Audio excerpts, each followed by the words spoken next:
অনেক যুবক ভাবে গার্লফ্রেন্ড আমার আপন বেটা, জায়গা মতো বাস খাইলে বুঝবা আপন কারে হয়। মেয়েরা প্রেম করার সময় প্রেম করে একটার লগে, বিয়ে করে আর একটার লগে। আর বিপদে পড়লে বুঝবা বাপ মা ছাড়া পৃথিবীতে আপন বলতে আর কেউ নাই যুবক ভাড়া। আমি আসিফকে দেখ, তোমাদের কাছে তো অ্যান্ড্রয়েড ফোন সবার আছে, আমি তো এখন দামি দামি ফোন চালাই। আমার কাছে তো একটা সময় কিছুই ছিল না। তা আমার একটা কথা মনেই পড়ে গেল, বলবো মুরব্বী আব্বাজান, বলা যাবে? আচ্ছা, আমার বয়স যখন মেবি এই কত হবে, 16, 17, 18, এক্স্যাক্টলি লাইক দ্যাট। তো আমার অ্যান্ড্রয়েড ফোন খুব পছন্দ ছিল। আরে যুবক মানুষ তো বদমাইশ তো করতে মন চাইবে, খুবই স্বাভাবিক। তো আমার আব্বা আমাকে বলেছে, আসিফ একদম খবরদার আব্বা, ভুলেও ফোন চালাবো না। তুমি বড় হও, তুমি বড় ইসলামিক স্কলার হয়ে যাও, তুমি মাস্টার্স কমপ্লিট করে ফেলো, তোমাকে আমি আব্বাই ফোন কিনে দেবো। এটা আমার মুরব্বীরা ভালো বুঝবেন, আমি জানি মুরব্বীরা ভালো বুঝবে কথাটা। তো আমি ভাবছি যে তোমার কথা আমি শুনি, খালি টাকাটা হোক আমার। তো আব্বা আমাকে মাসিক খরচ দেয়, প্রত্যেক মাসে 500, 1000 যা হয় দেয়। তা আমি টাকাগুলো বাঁচিয়ে বাঁচিয়ে বাঁচিয়ে বাঁচিয়ে কোনো মতে মেবি এটার দাম 6 থেকে 7 হাজার টাকা হবে এরকমই। খুব লোকন মানে লুকায় লুকায় কোনো মতে কিনে রেখে দিয়েছি, মোটামুটি 1 মাস চালিয়েছি। কে যেন বদমাইশ করে বাপের কানে দিয়ে দিয়েছে যে আসিফ কিন্তু মোবাইল কিনেছে। তা আমি বাসায় আসছি, আব্বা বলছে, আসিফ আব্বু এদিকে আসো। কি হয়েছে? তুমি নাকি মোবাইল কিনেছো? বলছি, আরে না, কে বললো তোমাকে আমি মোবাইল কিনি? আব্বা আমি কিন্তু শুনছি, আমার বাপ কিন্তু খুলনার লোক, আমিও খুলনার লোক, আমার সবার জন্ম খুলনায়। বলছে, আব্বা তুমি কেনছো? আমি কিন্তু শুনছি। কোয়ানে দাও, আমার বাড়ি করে দাও। আব্বা আমি কিনি নাই, এই মিথ্যা কথা, তোমার কিটা কইছে আমি কিনি নাই। আবার বলছে, আমি জানি কিনেছো, বের করো। আমি বলছি, আমি এই ফোন তোমাকে দিব না। বিশ্বাস করো না, আমার বয়স প্রায় 25+, প্রায় 30-এর কাছাকাছি। আমার আব্বা জীবনে আমাকে কোনোদিনও মারে নাই, কোনোদিনও একটা এমনিও করে নাই। পুরো বছরে একটা দিন মাহফিল, আমি থাকবো মাত্র 1-1.5 ঘন্টা। যদি আপনি আমাকে দেখতেই না পারেন তো সারা জীবন আফসোস থেকে যাবে আজকে। আমি চাই না কোনো বিশৃঙ্খলা হোক, আমি চাই না আমাকে দেখতে কোনো অসুবিধা হোক। একদিন এসেছি, কবে আবার আসবো এ তো সির্ফ আল্লাহকে মালুম হ্যায়। তো আমরা চাই আজকের মাহফিলটা আসছিও ভালোবাসা নিয়ে, ভালোবাসা নিয়ে বিদায় নিব আমরা সবাই। বলেন সবাই ইনশাআল্লাহ। আমার যুবক ভাইয়েরা কেমন আছেন আপনারা সবাই? আলহামদুলিল্লাহ। আপনারা সবাই একবার ডানে বামে তাকান, সবাই তাকান। আচ্ছা এবার আমার দিকে তাকান। আমি যা বুঝতে পারতেছি আজকের মাহফিলের সিচুয়েশন, আমার যে অবজারভেশন, আমার যেই পর্যবেক্ষণ আমাকে বলছে যে আজকের মাহফিলে যত অডিয়েন্স এসেছে, if I am not making any mistake, যদি আমার কোনো ভুল না হয়, 90 ভাগ নয়, 95% যুবক ভাইরা আজকে মাহফিলে এসেছে। মাশাআল্লাহ। ইসলামের বিজয় যে সুনিশ্চিত, ইসলামের বিজয়কে রুখে দেওয়ার সাধ্য যে কারো নাই, আজকে ঝিনাইদহের মাটিতে যুবক ভাইরা তার চাক্ষুষ প্রমাণ। যুবক ভাইরা, আমরা আগে যখনই কোনো হক কথা বলতাম আমাদেরকে ট্যাগ দেওয়া হতো রাজাকার, জঙ্গিবাদ, মৌলবাদ। তো যদি কোনো বাপের বেটা থাকেন এখন আসেন, খেলা হবে। মিয়া আমাদেরকে জঙ্গিবাদ বলে এখন একবার গালি দিলে পিঠের ঠান্ডা একটাও থাকবে না যুবক ভাই। Time has totally changed. সময় পরিবর্তন হয়েছে। আমরা দেখেছি আগে বাবার পক্ষে বললেই হুজুর খুব ভালো, বাবার বিপক্ষে গেলেই হুজুর খারাপ। হ্যাঁ, আর আমার একটা কথা স্পষ্ট, ওনার বাবার বিচার যদি এত বছর পরে হয়, হত্যার বিচারটা, তাহলে আমাদেরকে এটা স্পষ্ট ভাষায় বলতে হবে, গত 16 বছরে যত জুলুম নির্বিচার হয়েছে, আমার যত ভাইদেরকে গুম করা হয়েছে, হত্যা করা হয়েছে, প্রত্যেকটা তালিকা করে করে বিচার করা দরকার যুবক ভাইরা। আমরা এই দেশে ইনসাফ ভিত্তিক রাষ্ট্র চাই। তবে হ্যাঁ, কিছু কথা আপনাদের সবাইকে জিজ্ঞেস করতে চাই। যদি ইমানের জোর থাকে বলবেন, যদি ইমানটা খুবই দুর্বল হয় কথা বলবেন না। বলেন সবাই, আজকের মাহফিলে কথা শুনতে কোনো ভয় লাগছে আপনার? আমরা ঝিনাইদহের সন্তান, আমরা কাপুরুষের সন্তান নই, আমরা সব বীর পুরুষের সন্তান। আমাদের কথা একটা, আল্লামা দেলোয়ার হোসেন সাইদি হুজুরের নাম শুনছেন না আপনারা সবাই? হুজুর বলতেন যে বিড়ালের মতো 500 বছর বেঁচে থাকার কোনো দাম নাই, সিংহের মতো 1 ঘন্টা গর্জন দিয়ে আমরা বাঁচতে চাই। আমি আজ খুব তিতা সত্য কথা আমার ওয়াজের ভূমিকায় বলবো, অনেকের হজম করতে একটু কষ্ট হবে, তাই আগে একটু ঢোক গেলে না, পরে গিয়ে যেন বললেন না যে আসিফ হুজুর খুব লোকটা সুবিধার না। আসলে কথা হচ্ছে, হক কথা বরদাস্ত করার মতো যোগ্যতা সবার থাকে না। আমি কিছু তিতা হক কথা বলছি। প্রথম কথা, এখানে এই কথা বলে কি ওখানে না, হাসি না, একদম হাসি না। না, ঝিনাইদহের মানুষ ভালোবাসার জায়গা ভালোবাসা, আদবের জায়গা আদব। এটা মাছের বাজারের তাফসীর প্রোগ্রাম। আপনি ইচ্ছা মতো ওখান থেকে যে কেউ ডাকতে পারবেন না, প্লিজ বোঝার চেষ্টা করেন। এখানে অনেক মিডিয়া আছে, এটা কালকে বদনাম হয়ে যাবে, মেহেরবানি করে। আমি আপনার পায়ে হাত রাখলাম, জান এর চেয়ে বড় বিনয়ী আমি আর হতে পারছি না। পায়ে হাত রাখলাম, কিপ কোয়াইট, একদম চুপ থাকেন। আমি যা বলি মনোযোগ দিয়ে শোনেন। 1 নাম্বার কথা, এখানে অনেক দলের ভাই থাকতে পারেন, অনেক দলের লোক, যে কোনো দলের লোক হতে পারেন। আমি আসিফের কিছু কথা আছে, এটা হচ্ছে আমার ব্যক্তিগত চিন্তা। I hope you will go to agree, আপনারও একমত হবেন বলে আমি আশা রাখছি। নাম্বার 1 কথা হচ্ছে, দেশটা আগে স্বাধীন ছিল না, দ্বিতীয়বার দেশটা আমরাই স্বাধীন করেছি, ছাত্র জনতা এটাকে স্বাধীন করেছে। আমরা ঠিকটা আপনি পয়েন্টে বলেন, এখন আপাতত চুপ থাকেন, যে পয়েন্টে বলবেন সেই পয়েন্টে বুঝে বলবেন। আমরা দেখেন, শহীদ আবু সাইদের নাম শুনেছেন না আপনারা সবাই? আচ্ছা বলেন তো, শহীদ আবু সাইদ কি কাউকে আগ বাড়িয়ে গুলি করতে গেছে? এবার কথা বলতে হবে, গুলি করতে গেছে? কাউকে মারতে গেছে? আমাদের স্লোগান ছিল কি, যে আমরা কোটার সংস্কার চাই, দ্যাটস ইট, নাথিং এলস। এটাই আমরা চাই, এটাই স্লোগান ছিল ফার্স্টে। বাট যখন শহীদ আবু সাইদের বুকে গুলি চালানো হলো, মনে হলো যে পুরো দেশের প্রত্যেকটা যুবকদের হৃদয়ে গুলি চালানো হয়েছে, যুবক ভাই।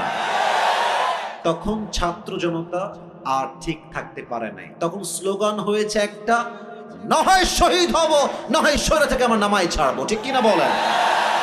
তো 1 নাম্বার যে কথাটা, সেটা হচ্ছে আগামীতে আবার একটা সরকার গঠন হবে। যদিও এখন একটা সরকার আছে আমরা জানি, বাট এটা সাময়িক, সামনে একটা ভোট হবে। আমি আসিফের চিন্তা এটা, আপনারা একমত হবেন বলে আমি আশা রাখছি।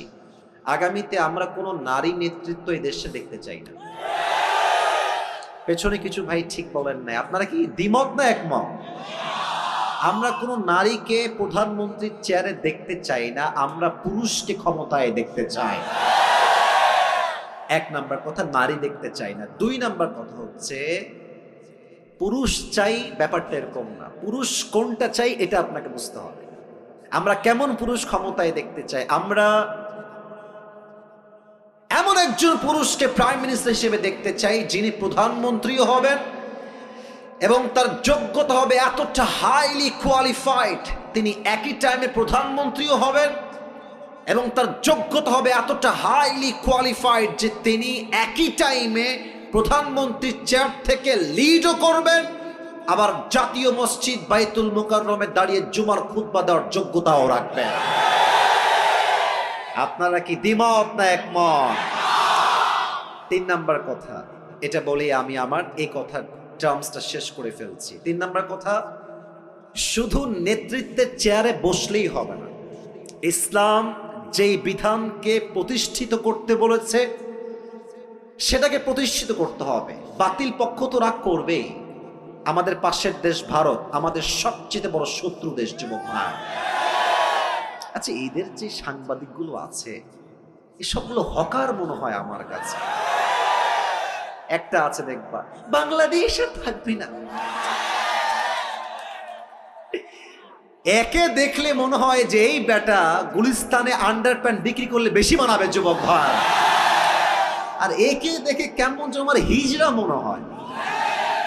হিজড়া দেখবা কথা বলার আগেও ঢং দেয়, মাঝেও ঢং, শেষেও ঢং, আর ও কেমন যে তিরিং পিরিং করে একবার ওই দিকে, আর এমন একটা ভাবে সাংবাদিকতা করে, নিউজ রিপ্রেজেন্ট করে, মনে হয় ২য় বিশ্বযুদ্ধ লেগেই গেল।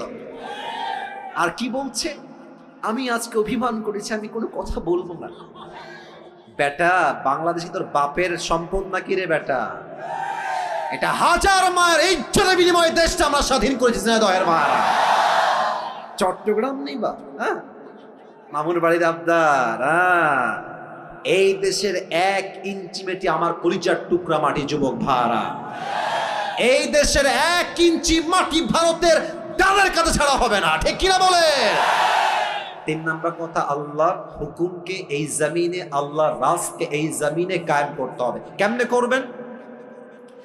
যত বিচার আছে আল্লাহর কোরআন দিয়ে হবে।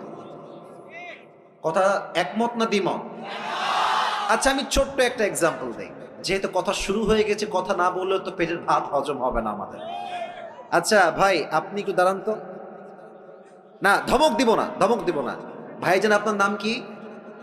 সজীব ভাই। একটু সবাই দিকে তাকান তো। সজীব ভাই, ভাইকে দেখেন। 1 সেকেন্ড দাঁড়ান, আপনি 10 সেকেন্ড দাঁড়ালেই হবে। আমার ভাইয়ের নাম সজীব। ভাইজান, আপনি বসে পড়েন। আচ্ছা, আজকে ভাইকে আমি ওই সাইডে নিয়ে গিয়ে, আপনি উল্টা বললে বলছেন ভাবে, তাই না? আপনার হাত ঠ্যাং কেটে ফেলবো আজকে। ঠ্যাং কেটে ফেললাম, কথার কথা, একটা ক্ষোভে সজীব ভাইয়ের ঠ্যাং কেটে ফেললাম। বলুন তো কি কাটলাম? আরে ভাই, ঠ্যাং মানে পা। ঠ্যাং মানে কি? পা।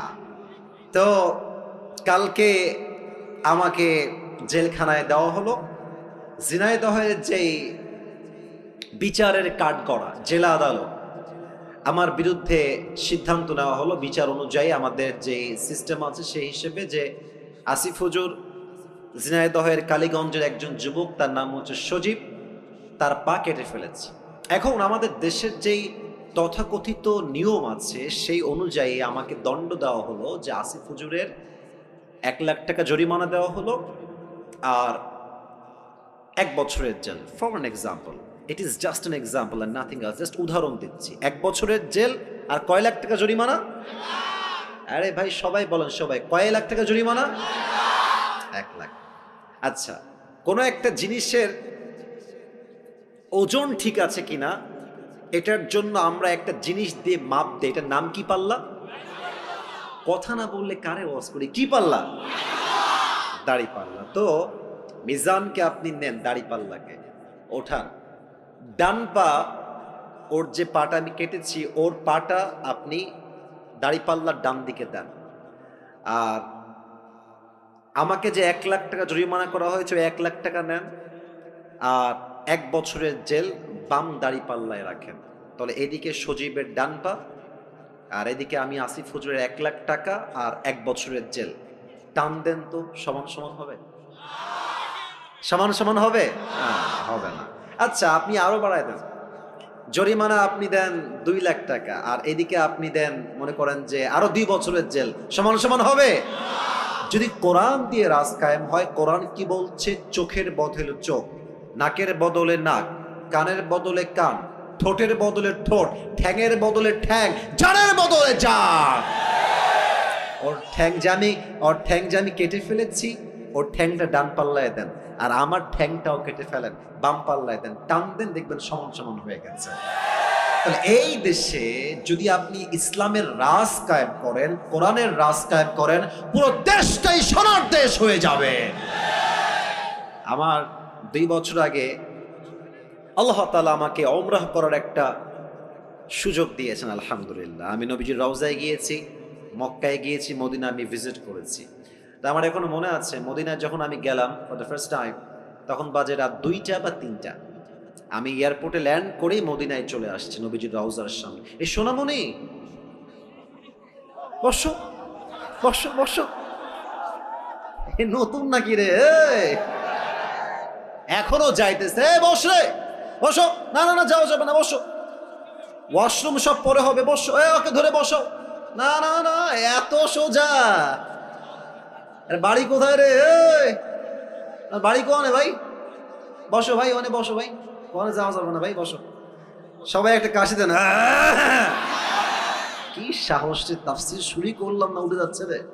সবাই তাকবীর দেন, লিল্লাহি তাকবীর। তো আমি যখন নবীজির রওজার সামনে ঘুমালাম, 2য় দিন বাদ এশার ঘুমায় গেলাম, এশার নামাজ পড়ে। তো আমার আইফোন, আমার অ্যান্ড্রয়েড ফোন, আমার মানি ব্যাগ, আমার রিয়াল, পাসপোর্ট সব আমার বুকের ডান পাশে আমি রাখলাম। ওপেনলি ঘুমায় গেলাম নবীজির ঠিক রওজার সামনে। আইফোন রাখা, অ্যান্ড্রয়েড ফোন রাখা, টাকা রাখা, রিয়াল রাখা, বাংলাদেশি টাকাও সেখানে ছিল, মানি ব্যাগ ছিল, পাসপোর্ট সব ওখানে রাখা আমার। তা আমি ঘুমালাম ঠিক এশার নামাজের পরে। ভেবেছিলাম তাহাজ্জুদ পড়বো উঠে, বাট এত শান্তির ঘুম নবীজির রওজার সামনে এসেছে, আমার ওই ফজর আজানের সময়ই ঘুম ভেঙেছে। তো আমি যখন ঘুম থেকে উঠে ঠাস করে উঠছে লাফ দিয়ে, তো দেখছি যে আমার আইফোন যেখানে ছিল ওখানেই আছে, টাকা টাকার জায়গায় আছে, ওয়ালেটের জায়গায় আছে, রিয়ালের জায়গায় আছে, পাসপোর্টের জায়গাতেই আছে। আমার তখন মনে হলো যে কোথায় আইফোন, আমাদের দেশে আন্ডারপ্যান্ট রেখে ঘুমালেও দেখবেন চুরি হয়ে গেছে।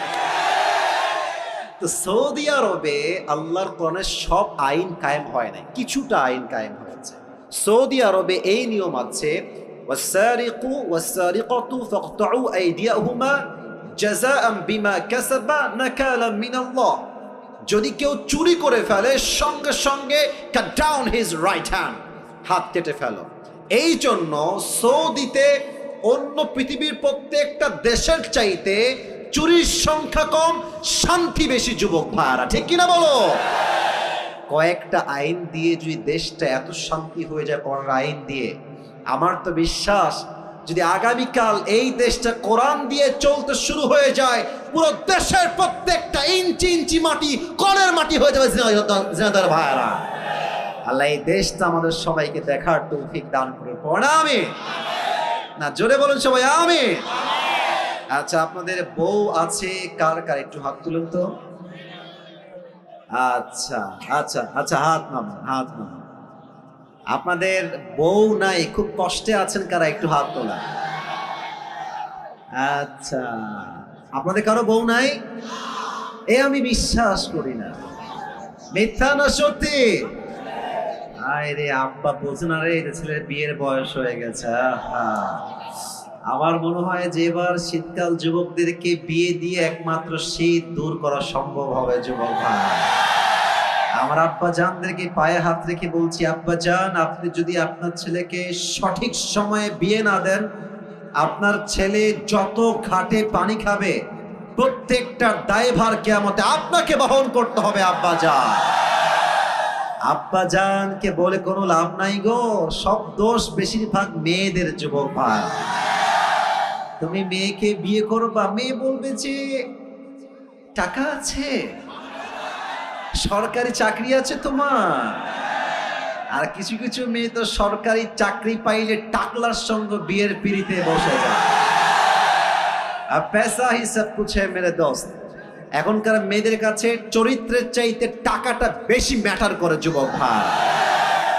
বাসও খাই সে কারণ যেই চরিত্রহীন ছেলেকে আপনি টাকা দেখে বিয়ে করছেন, প্রিয় বোন আমার, উইথ ডিউ রেসপেক্ট বলছে, আমি আসিফ আপনাকে সম্মানের সঙ্গে বলছি, আপনি টাকা পাবেন, ঢাকার গুলশানে ফ্ল্যাট পাবেন, BMW পাবেন, রোলস রয়েলস পেতে পারেন, ডুপ্লেক্স ট্রিপ্লেক্স ফ্ল্যাট পেতে পারেন টাকার জন্য, বাট ওয়াল্লাহে বিয়ের পরে যে আত্মকেন্দ্রিক মনের একটা প্রশান্তি আছে, চরিত্রহীন ছেলের কাছে, বুইড়ার কাছে আপনি সুখ খুঁজে পাবেন না।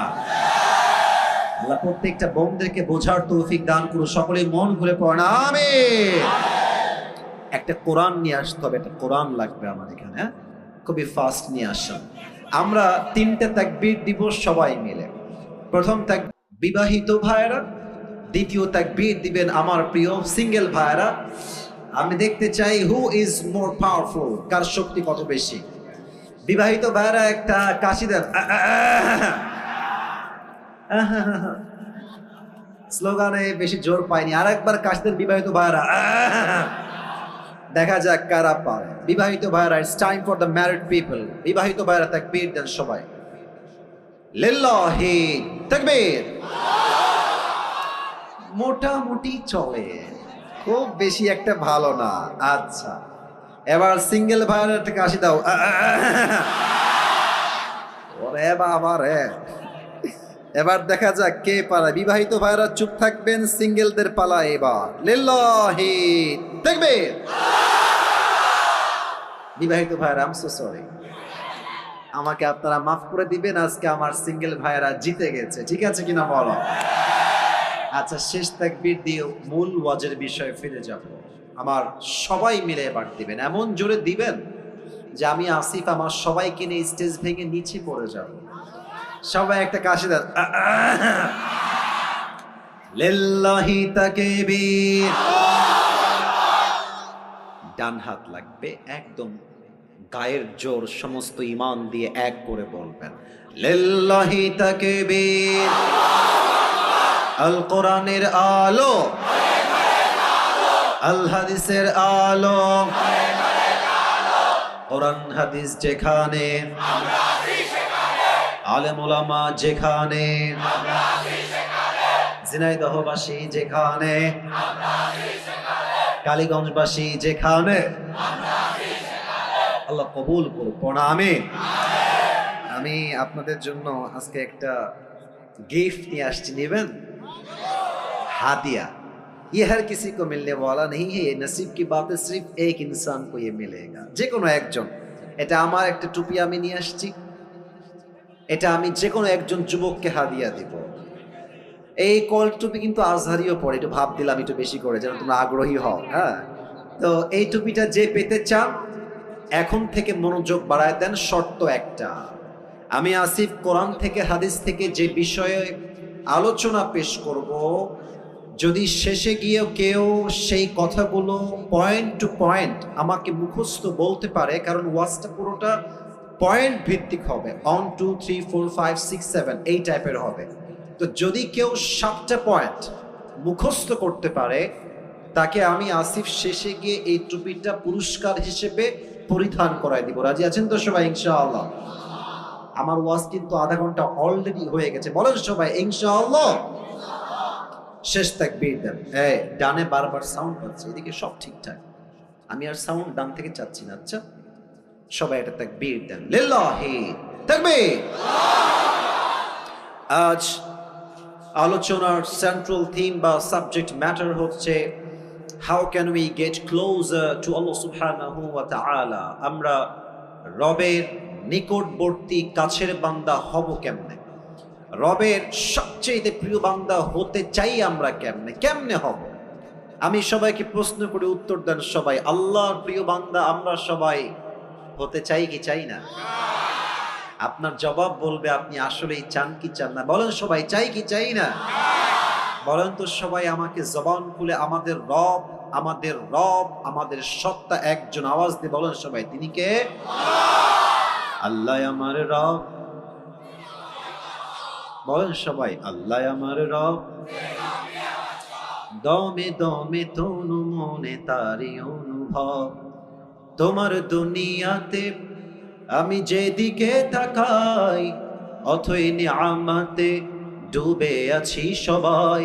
পাখ পাখালির কণ্ঠে শুনি তাসবিহ কল রব, তাসবিহ কল রব। আল্লাহ আমার রব, এই রবই আমার সব। রবকে আপনারা সবাই পাকিস্তানের একজন টপ ফেমাস স্কলার, তার নাম হচ্ছে মাওলানা তারিক জামিল।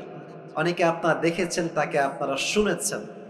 ওনার একটা কথা আমি আসিফের কলিজায় গিয়ে আঘাত লেগেছে, আমি এটাকে লিখে রেখেছিলাম, আজ আমি কোট করার ট্রাই করছি। ফার্স্ট অফ অল এটাকে আমি উর্দু ভাষায় বলবো।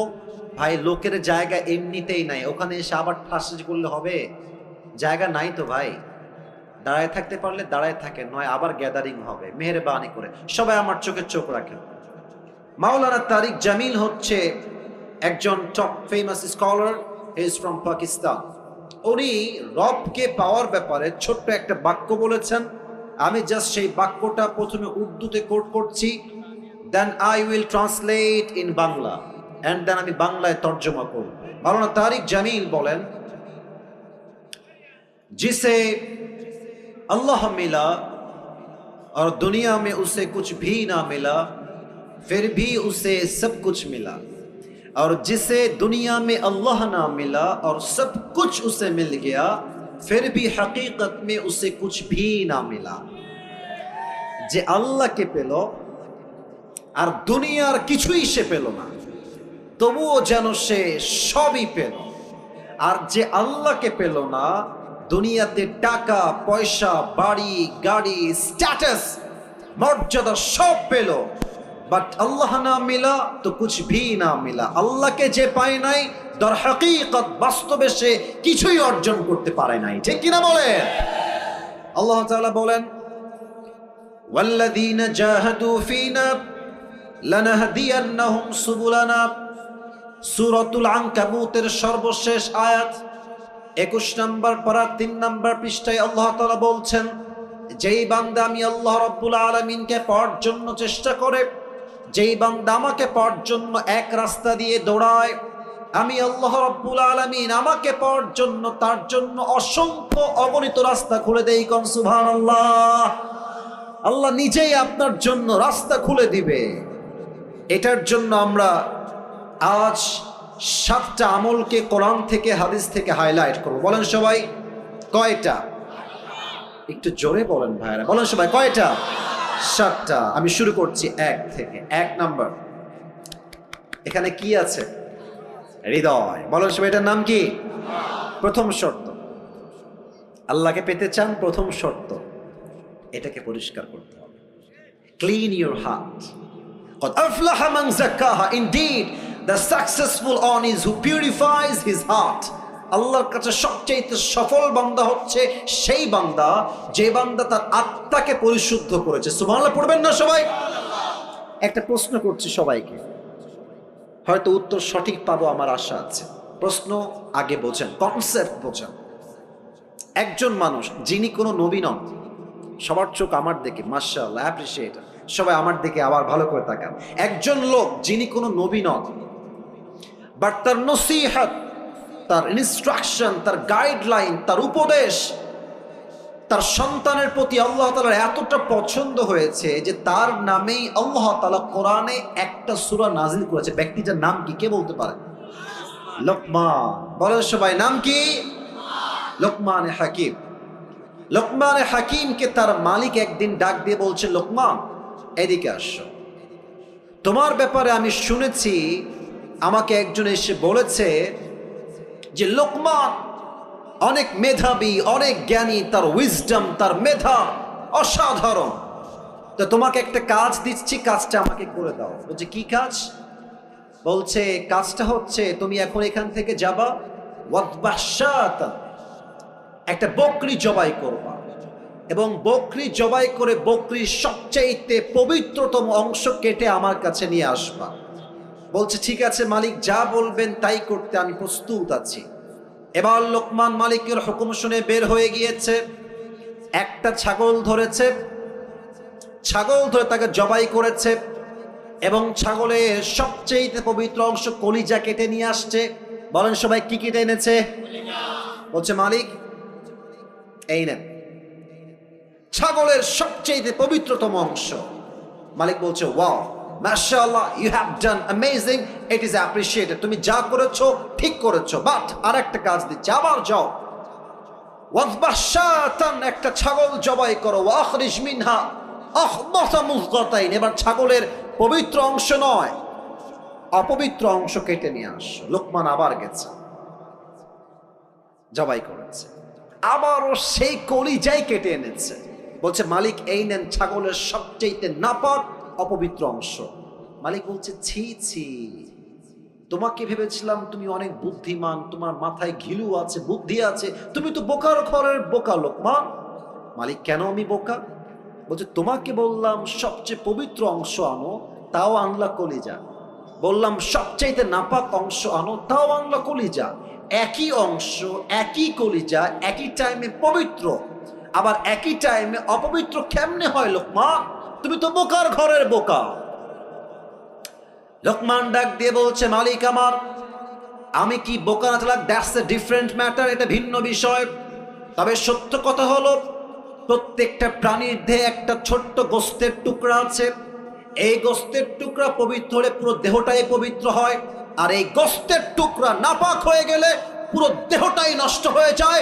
আলা ওয়াহিয়াল কল, এটার নামই হচ্ছে মানুষের আত্মা, এটার নামই হচ্ছে মানুষের হৃদয়। ঠিক কিনা বলে? তবে একটা নতুন ইনফরমেশন দিচ্ছি সবাইকে, আমাদের এই আত্মাটা 3 প্রকার। বলেন সবাই হাত তুলে, কয় প্রকার? মুরব্বীরা আমাকে অনেক অনেক মনোযোগ দিয়ে শুনছেন, খুব ভালো লাগলো বিষয়টা দেখতে। বলেন তো আমাদের এই হৃদয় বা আত্মা কয় প্রকার? হাত নামান। এক, আমি বলবো আপনারা আমার সঙ্গে বলবেন। এক হচ্ছে সুস্থ।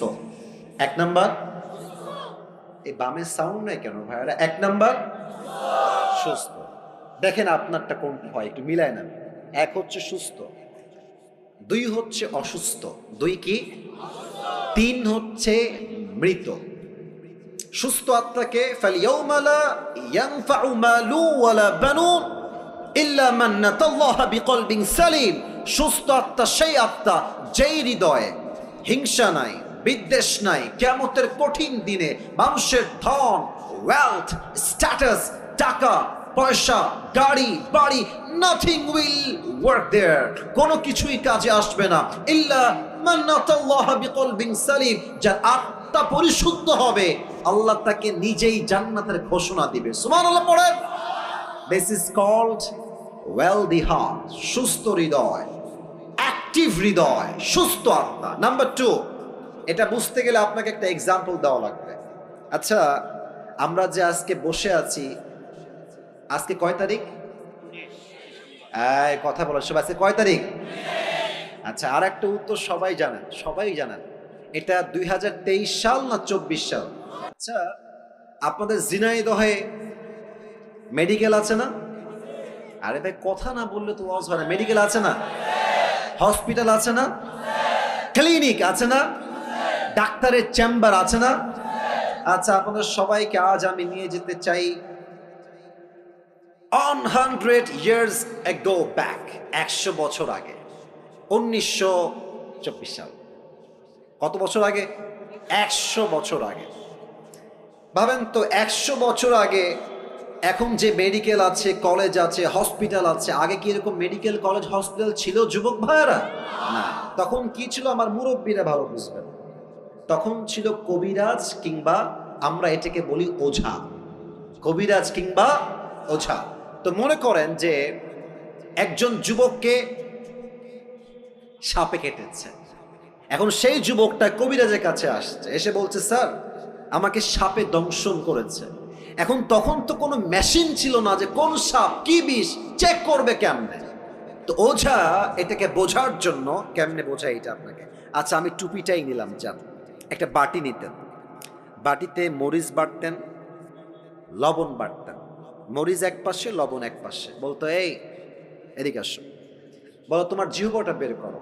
জিহ্বাটা বের করতো, লবণটা দিত, মরিচটা দিত তার জিহ্বার উপরে, বলতো হাউ ইট টেস্ট, এটা সাপ কেমন আমাকে বলো। তো সাপে দংশিত যুবক বা মুরব্বী যদি বলতো যে স্যার আমার কাছে সাপটা কেমন যেন ঝালটা, মরিচটা পাইনসা পাইনসা লাগে, তখন ওঝা বুঝে ফেলতেন যে এটা কোনো নর্মাল সাপ নয়, ধরা সাপ নয়, এটা বিষাক্ত সাপের ছোবল লেগেছে। কেমনে বুঝতো? কারণ সাপ যখন তার বিষ দিয়ে দংশন করে, মানুষের দেহের প্রথম ক্ষতি কি হয়? জিহ্বার স্বাদ মরে যায়। তখন ঝালও পানিসা মনে হয়, মিষ্টিও পানিসা লাগে, কোনো কিছু স্বাদ তার বুঝে আসে না। এক্স্যাক্টলি মানুষের জীবনের সবচাইতে বিষাক্ত সাপের নাম হচ্ছে শয়তান, আর তার বিষের নাম হচ্ছে ওয়াসওয়াসা। মানুষ যখন শয়তানের ওয়াসওয়াসায় পড়ে যায়, সাপে কাটলে যেমন জিহ্বার স্বাদ মরে যায়, শয়তানের ওয়াসওয়াসায় পড়লে ইমানের স্বাদ মরে যায়। তখন কি হয়? বোরকা পড়তেও ভাল লাগে, পার্কে গিয়ে প্রেম করতেও ভাল লাগে। তখন কি হয়? তখন দাড়ি রাখতেও ভাল লাগে, জুব্বা পড়তেও ভাল লাগে, মসজিদের সভাপতি হতেও ভাল লাগে, সুদের ব্যবসা করতেও ভাল লাগে। অসুস্থ আপনার, তখন ভালো কোনটা খারাপ কোনটার বুঝে আসে না। কথা বোঝেন নাই মনে হয় আপনারা। আমি আবরারুল হক আসিফ, আমার যদি ওয়াজ করতেও ভাল লাগে, আবার যদি আমার সুদ খাইতেও ভাল লাগে, ঘুষ খাইতেও ভাল লাগে, আমাকে বুঝতে হবে আমার আত্মা সুস্থ আত্মা নয়, আমার আত্মা অসুস্থ আত্মা। ঠিক কিনা বলে? আচ্ছা, এটা হচ্ছে অসুস্থ আত্মা। আর থার্ডটা খুবই ডেঞ্জারাস। এটা বলতে গেলে আমার নিজের মধ্যেই কম্পন তৈরি হয়ে যায়, আমি আপনাকে কি বলবো। কারণ এটা আসলে আমি আসিফের কথা হলে আপনি ভয় পেতেন না যে আসিফ হুজুর বলছে, এটা মিথ্যাও হতে পারে, not a big deal. Let's take it out, বাদ এটা। কিন্তু আমার কথা না, যে এটা তো আল্লাহর কথা, এটা তো আমার কথা না, এটা আল্লাহর কথা। আল্লাহ বলছে যাদের হৃদয় মরে গেছে, অসুস্থ নয়, মৃত আত্মা, এরা কারা? আল্লাহ বলছেন উলাইকা কাল আনআম। এতটুকুই শেষ নয়, বাল হুম আযাব। আল্লাহ বলছে এরা কুকুরের চাইতে খারাপ।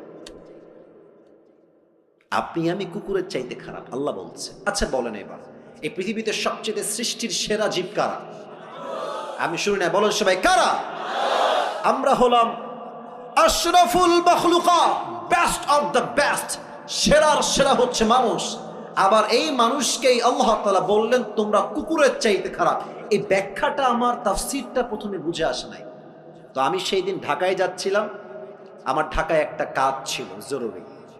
তো আমি এমনি গাড়িতে শুয়েছিলাম, এমনি হেলান দিয়ে বসে আছি, ইউটিউবে ঢুকলাম যে দেখি ইউটিউবে কি পাওয়া যায়। হঠাৎ করে আমার সামনে একটা ওয়াজ আসলো, লেখা ছিল ময়মনসিংহের মাটিতে সাইদি হুজুরের তাফসীর। ভাবলাম যে কি করব, বসে বসে সাইদি সাহেবের তাফসীরটা শুনি। তো তিনি এই আয়াতের একটা চমৎকার ব্যাখ্যা দিলেন, আমি জাস্ট আয়াতের ব্যাখ্যাটা কোট করছি। উনি বললেন দেখেন তো, এখন বাজে রাত 11:30, মনে করেন আমি 10:30-এ ওয়াজ শুরু করেছি। তো যখন 12টা বাজবে আপনি বাসায় যাবেন, এই যে আপনাদের গলিগুলো আছে, এই রাস্তায় কিছু কুকুর থাকে না? কথা বলে, কিছু কুকুর থাকে না? একা গেলে বুঝবেন যে বাস কারে কয়। আমি দেখেছি একা থাকলে কুকুরদের ভাবই বেড়ে যায় আলাদা, এমন একটা ভাব মনে খেয়েই ফেলবে আমাকে, ঠিক কিনা বলেন? তো দেখেন আমার 2 হাত, দেখেন আমার এটা হচ্ছে লাইট, এই যে রড বাল্ব দেওয়া আছে লাইট, আর আমি আছি এখান থেকে আরো 10 হাত পেছনে। ভাই আমার কথা একটু বুঝে শুনুন, আপনাকে ঠিক বেঠিক বলতে হবে না, আপনি আমার কথা বোঝেন। I think that is most important, এটা বুঝলেই হবে। এটা হচ্ছে লাইট, আমার চেহারা এখন দেখা যায়। আমি যদি 10 হাত পেছনে অন্ধকারে চলে যাই, আমার চেহারা কি দেখা যাবে? দেখা যাবে। রাত বাজে 1টা, আমি আসিফের একটা কুকুর আছে, তার নাম হচ্ছে টমি। তার নাম কি? খুব বুঝতেন। তা আমি 10 হাত দূরে আছি, রাত বাজে 1টা, আমার বাড়ি হচ্ছে গেট এখানে। তো টমি দেখছে যে someone is coming from outside, রাত বাজে 1টা, কেউ মনে হয় দূর থেকে বাসার দিকে আসছে। টমি ভাববে হয়তো চোর আসছে, খেউ খেউ খেউ খেউ খেউ শুরু করে দিবে। আমি কিন্তু মালিক, সে ভেবেছে চোর, কেন? অন্ধকার। বাট আমি যখন আসিফ আস্তে আস্তে হাঁটতে হাঁটতে হাঁটতে লাইটের নিচে আসবো, আমার চেহারা ক্লিন হয়ে যাবে, দেখা যাবে। দেখবেন খেয়াল করে, কুকুর মালিককে দেখার পরেই সাউন্ডটা ডাউন হয়ে যায়, আর সামনে এসে সে তার মাথাকে ঝুঁকিয়ে মালিকের পায়ের কাছে নত করে সে তার ভাষায় বলে I am extremely sorry sir, আমি আপনাকে আসলে প্রথমে চিনতে পারি নাই। কথা ঠিক আছে কিনা বলে? এবার বলেন, এই যে কুকুরটা এত নত, এতটা আনুগত্যশীল কেন? আপনি জাস্ট তাকে একটা পাউরুটি দিয়েছেন, অথবা পানি দিয়েছেন, অথবা কখনো সে খুব ক্লান্ত ছিল, একটা আপনি শীতকালে একটা বস্তা দিয়েছেন, এতটুকুই তো। আপনি তো কুকুরকে BMW দেন নাই, আপনি তো কুকুরের বিয়ে দেন নাই, ওকে তো বাড়ির ভেতরে এসে জায়গা দেন নাই, জাস্ট একটা পাউরুটির জন্য। একটা পাউরুটি দিবেন, নদীতে লাফ দিবেন, দেখবেন কুকুর একটা পাউরুটির জন্য এত কৃতজ্ঞ হয়ে যায়, মালিক নদীতে ঝাঁপ দিলে কুকুর নদীতে ঝাঁপ দিতে বাধ্য হয়ে যায়। যুবক ভাড়া, ঠিক কিনা বলো? আল্লাহ বলছেন ইস রে, একটা কুকুর সামান্য একটা টুকরা পাউরুটি পেয়ে মালিককে কি চিনলো, পিছাই ছাড়লো না। আর তোকে আমি আল্লাহ নাক দিলাম, চোখ দিলাম, কান দিলাম, ঠোঁট দিলাম, অক্সিজেন দিলাম, শ্বাস দিলাম, বউ দিলাম, বাচ্চা দিলাম, সম্মান দিলাম, টাকা দিলাম, বাড়ি দিলাম, গাড়ি দিলাম, সব আমি দিলাম। আর এই মানুষ নিমক হারাম সব চিনলো, টাকা চিনলো, বাড়ি চিনলো, বউ চিনলো, মা চিনলো, বাপ চিনলো, স্ট্যাটাস চিনলো, সম্মান চিনলো, এডুকেশন সব চিনলো, বাট যে মালিক তাকে এত কিছু দিল, সে মালিককে সে চিনতে পারলো না। কুকুর একটা পাউরুটি পেয়ে মালিককে চিনতে ভুল করে নাই, আর মানুষ এত কিছু পেয়েও মালিককে চিনতে পারে নাই। আল্লাহ বলছেন এই মানুষ কুকুরের চাইতে নিকৃষ্ট হয়ে গিয়েছে, ঠিক কিনা? দেখেছেন আমাদের কথার গভীরতা কত বেশি? আল্লাহ এমনি বলেন না যে আমরা কুকুর খারাপ, আল্লাহ এমনি বলেন না, আল্লাহ বুঝেই বলেছেন। তবে হ্যাঁ, একদিন আপনি ভালো হয়ে যাবেন। একটা কথা মনে পড়ে গেল যে আউট অফ কোরআন হাদিস বলা যাবে? কথা কি বলা যাবে না? এটা এটা কিন্তু কোনো আয়াতের ব্যাখ্যা না, আমি জাস্ট বোঝাবার স্বার্থে বলছি। এই দেখেন যুবক যেগুলো বসে আছে না, অনেকগুলো যুবক এখানে আছে, দেখেন বলবেন এই চল নামাজে চল, দেখবেন একটা কমন ডায়লগ যুবকরা দেয়, প্যান্ট খারাপ। আসলে প্যান্ট না, ওর চরিত্রই খারাপ। তো এরা নামাজি কবে হবে? দেখবেন যখন মুরব্বী হয়ে যাবে। অনেক মুরব্বী দেখবেন যুবক বেলায় বদমাইশের বদমাইশ, বাট বড় হয়ে গেলে, মুরব্বী হয়ে গেলে হজ করে এসে আল্লাহওয়ালা হয়ে যায়। এরকম লোক আছে না এই বাংলাদেশে? তো তোমরা যে ঠিক হবে একটা বোঝাবার সাথে এক্সাম্পল দিচ্ছি। ওই এক ব্যাঙে আর এক সাপে ছিল খুব গলায় গলায় বন্ধুত্ব। তো একদিন ব্যাঙ সাপকে বলছে যে বন্ধু, তোমার যে চেহারা জাস্ট ওয়াও, এত সুন্দর চেহারা, আর তোমার যে গায়ের রং ব্ল্যাক কালার জাস্ট ওয়াও, আর তুমি যখন এমনি ফনা তুলো, ফস ফস ফস ফস করো, just looking like a wow, অসাধারণ বন্ধু। তো সাপ বলছে কি রে, আমি কি সত্যি এত সুন্দর নাকি রে? লজ্জায় মাথা নত হয়ে গেছে, খুব লজ্জা পাচ্ছে, খুব খুশি হয়েছে সাপটা ব্যাঙের মুখে এত প্রশংসা। তো ব্যাঙ প্রশংসা করতে করতে বলছে যে বন্ধু, সবই ঠিকঠাক আছে, তবে তোমার একটা বিষয় আমার মোটেও ভালো লাগে না। সাপ বলছে কি রে, কোন বিষয়? বলছে বন্ধু, তোমার চেহারাও সুন্দর, রঙও সুন্দর, ফসফসও ঠিকঠাক আছে, বাট যখন তুমি রাস্তা দিয়ে হাঁটো সোজা হয় না, তিরিং বিরিং করে হাঁটো, এটা ভালো লাগে না। তো সাপ বলছে বেয়াদব, এত বড় সাহস, তুই আমার ভুল ধরিস? এমনি ফস করে উঠছে। এখন ব্যাঙ বলছে ও বাবা, এত প্রশংসা করলাম, একটাও গায়ে লাগলো না, একটা বদনাম করলাম, গায়ে লেগে গেল বন্ধু, তুমি তো লোক বেশি সুবিধার না গো। এক লাফ দিয়ে পড়ছে পুকুরে। আর সাপ যে ফস করে উঠেছে, পাশে ছিল এক রাখাল। রাখাল কয় কিডারে, ওখানে কিডারে, দৌড় দিয়ে আসছে, দেখছে মাশাআল্লাহ সাপ মামা এমনি আছে। আর রাখালের হাতে ছিল বিশাল লম্বা একটা লাঠি, বিসমিল্লাহ বলে ওখানেই শুরু। মা এমন মার দিয়েছে, 5 মিনিটে সাপ সোজা হয়ে গেছে। এখন 2 ঘন্টা হয়ে যায়, সাপের কোনো ফসফস নাই। ব্যাঙ বলে কি ব্যাপার বন্ধু আমার, কই গেল, ফসফস নাই কেন? উঠে আসছে, বন্ধু কোথায়? এসেই দেখছে বন্ধু তো আর বেঁকা নাই, বন্ধু সোজা হয়ে গেছে। আরে আমার বন্ধু সোজা হইল কেমন? দৌড় দিয়ে কাছে গেছে, দেখছে বন্ধু আর জিন্দা নাই, বন্ধু মরে ফেনা মেনা বিষ সব বের হয়ে গেছে। এবার ব্যাঙ বলছে বন্ধু, আপনি সেই সোজা হইলেন, তবে ফেনা থাকতে আর সোজা হইতে পারলেন না, ফেনা বের হয়ে সোজা হইলেন। তো যুবকরা একদিন নামাজি হবে, একদিন দিন কায়েমের আন্দোলন করবে যুবক ভাইরা, তবে সময় থাকতে নয়, অসময় যখন তোমার বুঝ আসবে, ওই সময় বুঝতে কোনো কাজ হবে না, ঠিক কিনা বলো? This is the right time. ভালো হতে চাইলে এখনই ভালো হয়ে যাও। যুবক বয়সে যে ভালো, সে আল্লাহর সবচাইতে কাছের প্রিয় বান্দা হয়ে যায়। সুবহানাল্লাহ। তাহলে 1 নাম্বার, সবাই ডান হাতটা এখানে দেন, সবাই দাঁড়ায় থাকা ভাইরাও দেন। 1 নাম্বার আমলটাকে মুখস্থ করেন। 1 নাম্বার আমল, আমি জাস্ট জিজ্ঞেস করবো, আপনারা এক শব্দ উত্তর দিবেন। 1 নাম্বার আমল, কিসের শুদ্ধি লাগবে? আত্মা। বলেন সবাই, কিসের শুদ্ধি লাগবে?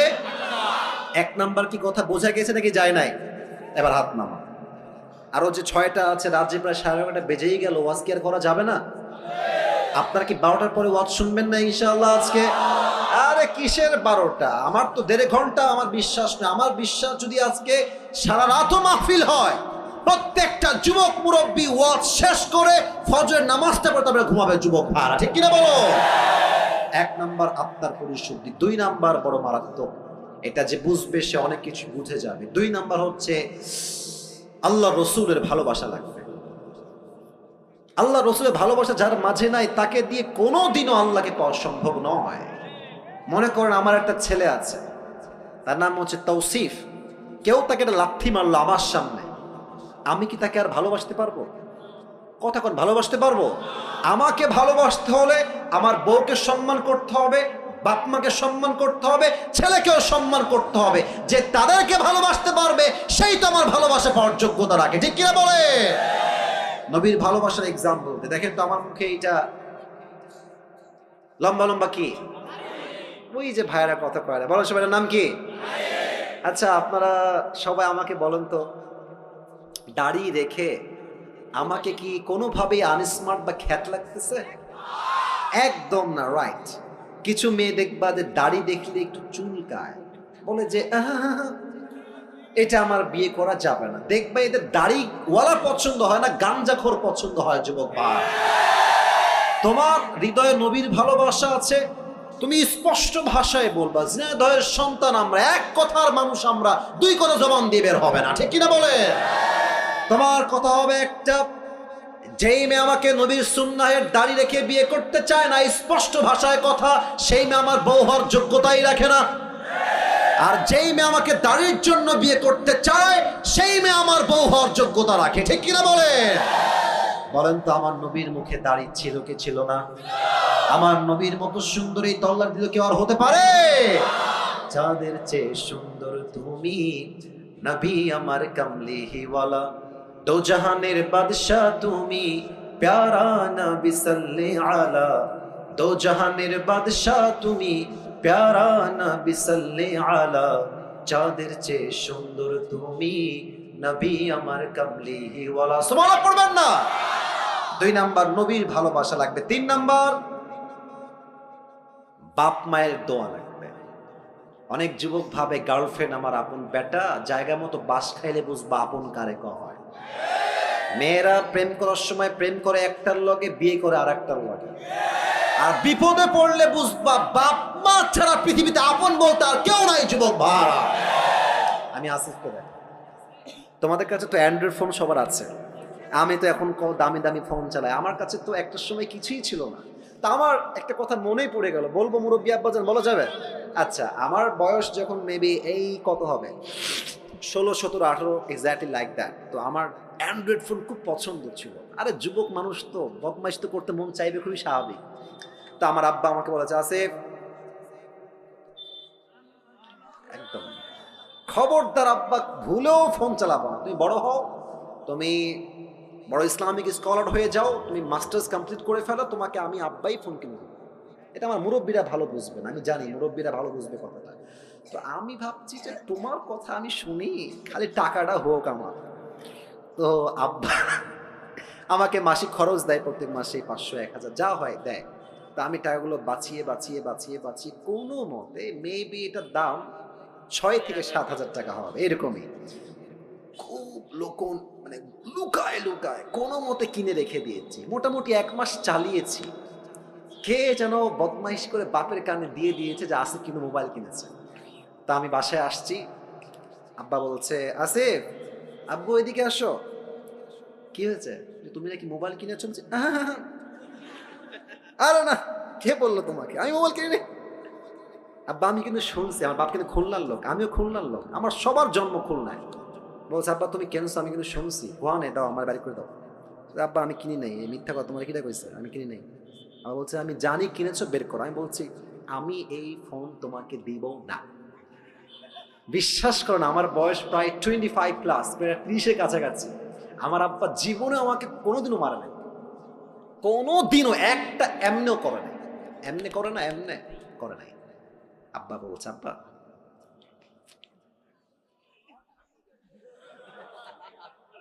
আব্বা বলে দাও, আমি বলি হবে না। আব্বা লাস্ট বার বলছে, আসিফ শোনো, তুমি 1 নাম্বার ছাত্র, তুমি অলওয়েজ ফার্স্ট হও। তুমি যদি মোবাইল ফোনটা ইউজ করো, তুমি কিন্তু সেকেন্ড হয়ে যাবে। আব্বা ফার্স্ট যদি থাকতে চাও, please give me the phone, দিয়ে দাও। আমি একদম নাচরমান না, আমি দিব না। আমি বাড়ি থেকে বের হয়ে বাইরে চলে আসছি, অজুখানা। আমার বাসা হচ্ছে মসজিদ, এইটা বাসা অ্যাটাচড। আমার আব্বা মসজিদে খতিব, ইমাম, দুইটা একসাথে। তো আমার আব্বা বাড়ি থেকে বাহিরে চলে আসছে, আব্বা মোবাইলটা দাও, চলো আমরা একসঙ্গে খানা খাই। মোবাইল কিন্তু আমার পকেটেই আছে। আমি বলছি, নাই, দাও দাও। দিব না। এই যে দিব না, মার এমন মার দিয়েছে, আমি একটা থাপ্পড় উল্টে পড়ে গেছি। আমাকে থাপড়াইতে থাপড়াইতে বাড়িতে নিয়ে গেছে। এই চল! আমি তো টের পাচ্ছি না, কিরে হইল কি আমার সাথে এটা, কারণ জীবনে মায়ের খাই নাই, তো এই প্রথম মায়ের খাইতেছে জীবনে। মারতে মারতে বাড়ি পর্যন্ত আমাকে নিয়ে গেছে। বিশ্বাস করেন, এটা আমি মজার জন্য মোটেও বলছি না, তোমাদের শিক্ষা আছে এখানে। তো আমাকে যখন আব্বা মেরেছে, আমি প্রায় 1 মাস কোনো কথা নাই। আব্বাকে দেখলে 14 মাইল দূরে, আব্বাকে দেখলে 10 হাত দূরে, কোনো কথাই নাই। মা বলে, কথা বল, তোর বাপ। আমাকে মেরেছে কেন, আমি কথা বলবো না। বিশ্বাস করেন ওই সময় বাপকে ভেবেছি বাপ আমার শত্রু, কেন মারলো আমাকে, শত্রু মনে হয়েছে। বাট এখন বুঝি আমার বাপ ওই দিন আমাকে না পিটাইলে আমি আজকের আসিফ হুজুর হইতে পারতাম না, ঠিক কিনা বল? তা বাপ যে তোমাকে মারে, মা যে তোমার ধমক দেয়, তুই কই গেছিলি, বাড়িতে কেন দেরি করে আসলি, রাত বাজে 1টা, তুই দেরি করলি কেন? বাপ মাকে শত্রু ভাইব না, মাথায় রাখবা বাপ মা ধমক দেয় বিধায় তো আমরা মানুষের মতো মানুষ হতে পারি, ঠিক কিনা বলো? আব্বা আমার দোয়া লাগে। তো আমার অভাব ছিল কি লেভেলের, আমি চাকরি করতাম 3000 টাকা, মাত্র 3000 টাকা। আমি যে বাইকে তেল ভরবো ওই টাকাও আমার কাছে ছিল না। আমার আব্বার দোয়ার বদৌলতে আল্লাহ তাআলা আমাকে এত সামর্থ্য দিয়েছে, এতটা বরকত দিয়েছে, যে বরকত দ্বারা স্পষ্ট প্রমাণ বাপ মার দোয়া যার সঙ্গে আছে তাকে কেউ রুখে দেওয়ার সাধ্য রাখে না, ঠিক কিনা বলে? বাপ মায়ের দোয়া, রিদাউর রব্বি ফি রিদাইল ওয়ালিদাইন ওয়া সাখতুর রব্বি ফি সাখতিল ওয়ালিদাইন। আব্বা আম্মা খুশি, আল্লাহ খুশি। আব্বা আম্মা নারাজ, আল্লাহও নারাজ। সুবহানাল্লাহ পড়বেন না আপনারা সবাই? আব্বা আম্মার দোয়া লাগবে। 4, দ্যাট ইজ মোস্ট ইম্পর্টেন্ট। 4 হচ্ছে নামাজ লাগবে। আপনারা সবাই মিজানুর রহমান আজহারের নাম শুনছেন না? আপনাদের যশোর তো চেনেন সবাই। আমাদের যশোরে কিন্তু আজহারি সাহেব এই জানুয়ারি 3 তারিখে হয়তো বা আসবে, 4 তারিখে। আপনাদের যারা ঝিনাইদহে আছেন আপনারা যাবেন ইনশাআল্লাহ। এবং আমার তো বিশ্বাস পুরো যশোরের মাটিটা একটা জনসমুদ্রে পরিণত হয়ে যাবে যুবক ভাইরা। তবে হ্যাঁ, আপনারা ঝিনাইদহের মানুষ, কুষ্টিয়া, এদিকে আপনার চুয়াডাঙ্গা, এদিকে যশোর, এদিকে খুলনা। আমি যেহেতু খুলনার সন্তান, এটা আমার কেমন যেন ফিল হয়, যেহেতু আমি খুলনার ছেলে আর খুলনার মাঝেই ঝিনাইদহ পড়ে, যদি আমি খুলনার সন্তান হই আমি তো ঝিনাইদহের সন্তান যুবক ভাইরা। তো আজহারি সাহেব আসবেন। আজহারি সাহেবের নাম নিয়েছি এটা কোনো শো অফ বা টাইম পাস করার জন্য নয়। একটা কথা প্রশ্ন করতে চাই, আজহারি সাহেব একজন নানা ছিলেন, তার নাম হচ্ছে গোলাম সরওয়ার সাইদি হুজুর।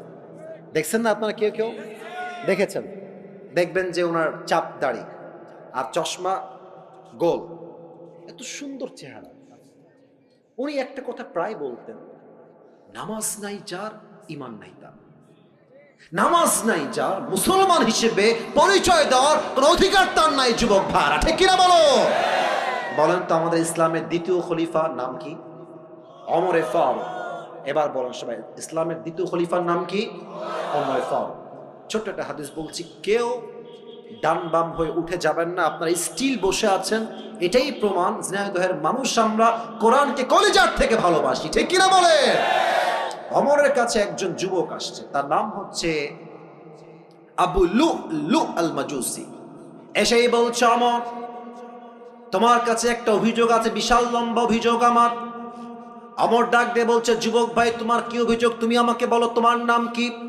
ডাক দিয়ে বলছে, আমার নাম হলো আবু লু'লু আল মাজুসি, আমি একজন অগ্নি পূজারী, আগুনের পূজা করি। ওমর ডাক দিয়ে বলছে, ভাই অভিযোগটা কি, তুমি আমাকে খুলে বলো। ডাক দিয়ে বলছে, ওমর আমার যে মালিক আছে সে প্রত্যেক দিন আমার কাছে মোট 6 দিরহাম চার্জ করে, বাট আমি আবু লু'লু আল মাজুসি, গরিব ঘরের সন্তান, আমার কাছে 6 দিরহাম দেওয়ার মতো কোনো শক্তি নাই, তুমি কমায় দিয়ে 2 দিরহাম করে দাও। ওমর বলছে, 2 দিরহাম করবো কেন? তুমি কি ব্যবসা করো, তোমার ইনকাম কি, কেমনে তুমি কামাই করো, how do you earn the money? তো সে বলছে, আমি মূলত খঞ্জর বানাই। খঞ্জর মানে বাংলাতে বলে চাকু। বলেন সবাই কি? চাকু। আবার ডান হাত দেখা, খঞ্জর কাকে বলে? এটাও চাকু, এটাও চাকু। আই রিপিট এগেন, আমি আবারও বলছি হাদিসটা প্র্যাকটিক্যালি বোঝাবার সাথে। এটাও চাকু, এটাও চাকু। মাকবাদাতু ফি ওয়াসাতি, হ্যান্ডেলটা হচ্ছে মাঝখানে, বোঝা যায় ধরার জায়গা এটা মাঝে। এটাও চাকু, এটাও চাকু, 2 পাশেই চাকু। এবার সবাই আমার ডান দিকে তাকান, পেটের ডান দিকে। আরব বিশ্বের প্রত্যেকটা সর্দারের পেটের ডান দিকে লম্বা একটা খাপ থাকতো, সবাই খঞ্জরটা ওই ডান দিকেই রাখতো। বলছে, তাই তুমি খঞ্জর মেক করো, huge business, you are rich man, তোমার তো অনেক টাকা, তোমার তো 6 দিরহাম নয় 10 দিরহাম চার্জ হওয়ার কথা। এই কথা শুনে বলছে, ও ওমর আমি চাইলাম বিচার আর তুমি করলা আমার সাথে বেইনসাফি। ও আচ্ছা আচ্ছা, সবাই যেহেতু মুসলমান ঘরের সন্তান তাই তুমি সবার সঙ্গে নরম, আর আমি যেহেতু কাফেরের সন্তান, তাই তুমি আমার বেলায় গরম অমর, তাই না? তোমার বিচার আমি একাই করবো, একাই আমি এনাফ। ধমক দিয়ে বের হয়ে গেছে। বিশাল লম্বা রাত, শীতকাল। অমরকে হত্যা করার জন্য বিশাল লম্বা একটা খঞ্জর সে বানিয়েছে, জাস্ট অমরকে হত্যা করতে চায়। তো খঞ্জরটা বানিয়ে পেটের এখানে ডান দিকে রেখেছে। এবার বলেন তো, শীতকালে ঠান্ডা লাগলে আমরা কি যেন মুড়ি দেই? সবাই বলেন তো। চাদরটা আমি আবার পড়লাম, কারণ হাদিসটা প্র্যাকটিক্যালি বোঝাতে চাই, একদম বাস্তবিক প্রেক্ষাপট থেকে অভিনয় করে। দেখেন, পেটের ডান দিকে খঞ্জর। এবার সে দুইটা চাদরের পাট এমনে ধরেছে, উপর থেকে নিয়ে চাদরটাকে এমনে দিয়েছে, মেয়েদের নিকাবের মতো, এই পর্যন্ত, ভুরু পর্যন্ত। আচ্ছা, আর এটাকে এমনে দিয়েছে, আর এই ডান দিক থেকে নিয়ে এটাকে পুরো ঢেকে দিয়েছে, জাস্ট চোখ দেখা যায়। and no one can see his face except his eyes, চোখ ছাড়া ফেস কেউ দেখতে পারবে না। পুরোটা ঢেকে আজান দিয়ে দিয়েছে। অমর আসছে, সেও গেছে মুনাফিকের রূপে ছদ্মবেশে। অমরে ফারুক এসেই বলছে, সফু সুফু ফাকুম, কাতার সোজা করো, কাঁধে কাঁধ মিলিয়ে দাঁড়াও। আল্লাহু আকবার, সুবহানাক আল্লাহুম্মা ওয়া বিহামদিকা ওয়া তাবারাকা ইসমুকা ওয়া তাআলা জাদ্দুকা ওয়া লা ইলাহা গায়রুক, আলহামদুলিল্লাহি রাব্বিল আলামিন, আর রহমানির রহিম, মালিকি ইয়াউমিদ্দিন। সূরা ফাতিহা পড়েছেন, কিরাত পড়েছেন, আল্লাহু আকবার। ওমরে ফারুক আল্লাহু আকবার দিয়ে রুকুতে গিয়েছেন। রুকুতে যাওয়ার পর যখন সামি আল্লাহু লিমান হামিদা বলবে, পেছন থেকে আবু লুলু আল মাজুসি তার চাদরটাকে এমনে ধরে উড়াই দিয়েছে, আর পেটের ডান দিক থেকে লম্বা একটা খঞ্জর বের করে দৌড় দিয়ে অমরের সামনে চলে আসছে। অমর যখন সামি আল্লাহু লিমান হামিদা দিয়ে উঠে গেছে, সঙ্গে সঙ্গে অমরের পেটের সোজা টার্গেট করে এমনে একটা আঘাত করেছে। অমরের পেটের ডান দিক থেকে একবার এমনে, আবার এমনে, আবার এমনে, এমন তিনটা জোরে আঘাত করেছে। হাদিসে আসছে, তিনটা আঘাতের চোটে পুরো পেট কেটে সব নাড়ি ভুঁড়িগুলো বাহিরে বের হয়ে গেছে। ওমরে ফারুক নামাজের মাঝে চিৎকার দিয়ে বলছে, কতালানি আল কাল, কতালানি আল কাল, একটা কুকুর আমাকে হত্যা করেছে, কে আছে আমাকে বাঁচাও। অজ্ঞান হয়ে পড়ে গেছে। আর সাহাবীরা বুঝে গেছে যে সামওয়ান কেম ফ্রম আউটসাইড, কেউ এসেছে, ধরো। 7 জন সাহাবী নামাজের মাঝেই ধরতে গেছে, আর ওই কাফের তার ছুরি দিয়ে যাকেই সামনে পেয়েছে এমনি কারো মুখে, কারো পেটে, কারো বুকে, কারো পিঠে এমন জোরে জোরে আঘাত দিয়েছে। 7 জন সাহাবী নামাজরত অবস্থায় জায়গাতে শহীদ হয়ে গেছে, জায়গাতে শেষ। একটু পর ওমরে ফারুককে ধরে ডান দিকে নিয়ে আসছে, আর সাহাবীরা চিৎকার দিয়ে বলছে, আইনা তাবিব, আইনা তাবিব, ডাক্তাররা কোথায়? তাল, দৌড় দাও, জলদি আসো, ওমরকে বাঁচাও। ডাক্তাররা সব দৌড় দিয়ে আসছে, ওমরকে বাঁচাও। ডাক্তাররা দৌড় দিয়ে এসে ওমরে ফারুকের দুই পিঠের এই দুই দিকে হাত দিয়েছে। ওমরে ফারুক এমনে শুয়ে আছে, দুই পিঠের দিকে হাত দিয়ে হালকা করে উঠিয়েছে। আরেকজন ডাক্তার এসে দুই ঠোঁটটাকে ধরে এমনি হালকা ফাঁকা করে দিয়েছে। একটা পানির পাত্র নিয়ে আসছে, সোজা পানির পাত্র ওমরের মুখে দিয়ে কয়েক ঢোক পানি তার ভেতরে দিয়েছে। আমার গলার দিকে তাকান, পানি যখন ভিতরে ঢোক গিলেছে, গলা দিয়ে পানি নেমে বুক পর্যন্ত আসছে, বুক থেকে পানি নেমে পুরো পেট এমন ভাবে কেটে গেছে, একদম নাড়ি ভুঁড়িগুলো বের হয়ে পুরো গোস্ত হা হয়ে আছে। গলা দিয়ে পানিগুলো নেমেছে, বুক দিয়ে নেমেছে। তারা ভেবেছে সব পানিগুলো ভেতরে গিয়ে হজম হয়ে যাবে, ওমরে ফারুক আবার জীবিত হবে, আবার চোখ খুলবেন। সবগুলো পানি বুক দিয়ে নেমে পুরো পেট কেটে গলগল গলগল করে বাহিরে বের হয়ে গেছে। সব পানি এপার দিয়ে গলগল করে বাহিরে বের হয়ে গেছে। সাহাবীরা এই দৃশ্য সচক্ষে দেখে they were surprised, অবাক, এটা কি দেখলাম? ডাক্তাররা বলছে পানি দিয়ে কাজ হবে না, দুধ নিয়ে আসো। সব সাহাবী দৌড় দিয়ে গিয়ে দুধ নিয়ে আসছে। ওমরে ফারুককে পেছন দিক থেকে হালকা উঠিয়েছে, দুধ দিয়েছে, দুধটা গলা দিয়ে নেমে বুক দিয়ে নেমে পুরো পেট কেটে সবগুলো দুধ গল গল করে বাহিরে বের হয়ে গেছে। এই দৃশ্য দেখে ডাক্তাররা বলছে মাফ করে দিবেন, আর সম্ভব না, অমর হয়তো বা শেষ, হয়তো সে আর কখনোই চোখ খুলবে না।